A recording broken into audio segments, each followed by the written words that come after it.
ಇದರ ಉದ್ಧಾರಕ್ಕಾಗಿ ಕೆಲವು ಸ್ತೋತ್ರಾದಿಗಳನ್ನು ರಚಿಸಿಕೊಟ್ಟು ಶ್ರೀ ಶ್ರೀಧರರು ಧ್ಯಾನದಲ್ಲಿ ಸ್ಥಿತರಾಗ್ತಾರೆ. ಶ್ರೀ ಸಮರ್ಥ ರಾಮದಾಸರ ಅಪ್ಪಣೆಯಾಗಿ ಪರಿವ್ರಾಟ್ ಹೃದಯ ಅಲ್ಲದೆ ಸ್ವಾತ್ಮ ಬೋಧಾಮೃತ ಹೇಳುವ 2 ಗ್ರಂಥಗಳನ್ನು ರಚಿಸಲಿಕ್ಕೆ ಶುರು ಮಾಡ್ತಾರೆ.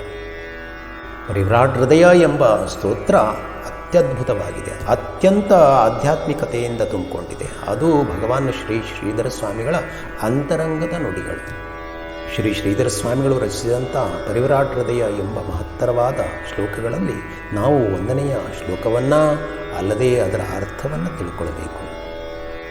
ಮೋಕ್ಷಾನಂದೈಕದೇಹೋ ನಿಖಿಲತನುಭೃತಾಂ ಪೂರ್ಣಭಾಗ್ಯೋದಯಾರ್ಕಃ ತತ್ವಂ ಜ್ಞಾನಾಬ್ಧಿಚಂದ್ರ ಸಕಲ ನಿಗಮವಾಗ್ ಮೌಲಿಪೀಯೂಷಪೂರ್ಣಃ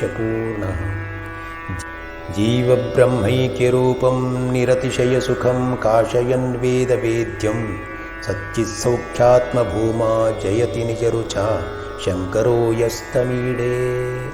ಇದರ ಅರ್ಥ ಹೇಗಿದೆ ಅಂದರೆ, ಸರ್ವಬಂಧನರಹಿತವಾದ ಯಾವ ಮುಕ್ತಸ್ಥಿತಿ ಇದೆಯೋ ಅಂತಹ ಒಂದೇ ಒಂದಾದ ಸ್ವರೂಪಾನಂದದ ಸಾಕಾರ ಮೂರ್ತಿಯಾಗಿರುವಂಥ, ಚರಾಚರ ಜೀವಿಗಳಲ್ಲಿರುವ ಒಂದೇ ಒಂದು ಸ್ವರೂಪವನ್ನು ತನ್ನಲ್ಲಿಯೇ ಹೊಂದಿರುವಂಥ, ಅಂದರೆ ತಾನೇ ಆಗಿರುವ ಸಕಲ ಜೀವಿಗಳನ್ನು ತನ್ನ ಚಿತ್ಪ್ರಭೆಯಿಂದ ಬೆಳಗಿಸಲಿಕ್ಕೆ ಪೂರ್ಣವಾಗಿ ಉದಯಿಸಿದಂತಹ ಬ್ರಹ್ಮತತ್ವ ಎಂಬ ಜ್ಞಾನ ಸಮುದ್ರಕ್ಕೆ ಚಂದ್ರನೋಪಾಧಿಯಲ್ಲಿ ಶೋಭಿಸ್ತಾ ಇರುವಂಥ, ವೇದಾಂತ ವಾಕ್ಯಗಳಲ್ಲಿ ಶಿರೋಪ್ರಾಯವಾದಂಥ ತತ್ವಮಸಿ ಮುಂತಾದ ವಾಕ್ಯಗಳನ್ನು ಪೂರ್ಣವಾಗಿ ಅನುಭವದಿಂದ ತಿಳಿದಿರುವ ಶಿವಬ್ರಹ್ಮರ ಐಕ್ಯತಾರೂಪವುಳ್ಳ ನಿರತಿಶಯಾನಂದಾವಾಪ್ತಿ ಮೋಕ್ಷಸ್ಯ ಲಕ್ಷಣಂ ಹೇಳುವ ಹಾಗೆ ಮೋಕ್ಷಸ್ಥಿತಿಯ ಲಕ್ಷಣವಾದ ನಿರತಿಶಯಾನಂದವನ್ನು ಸೂಸುವ, ಅಲ್ಲದೆ ವೇದಗಳಿಂದ ತಿಳಿಯಲ್ಪಡುವ